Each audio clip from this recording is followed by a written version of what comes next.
Chicken curry చేసుకోవడానికి ముందుగా ఒక గిన్నె పెట్టి ఆయిల్ పోసి ఆనియన్స్ గోల్డెన్ కలర్ వచ్చేంత వరకు వెయిట్ చేయండి. ఆ తర్వాత పుదీనా కొత్తిమీర వేసి వేయించండి. అవి వేగిన తర్వాత అల్లం వెల్లిపాయ పేస్ట్ కొంచెం పసుపు వేసి పచ్చివాసన పోయేదాకా వేయించుకోండి. ఆ తర్వాత క్లీన్ చేసిన చికెన్ని వేసి నీట్గా ఒకసారి కలపండి.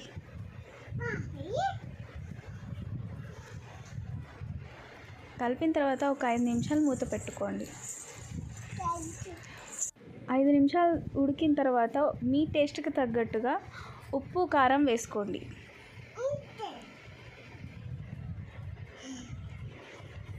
మంచిగా ఒకసారి కలుపుకోండి.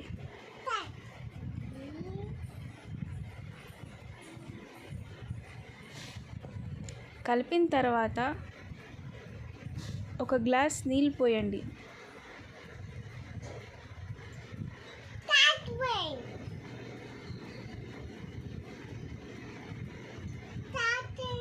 రెండు నిమిషాల వరకు మూత పెట్టి వెయిట్ చేయండి.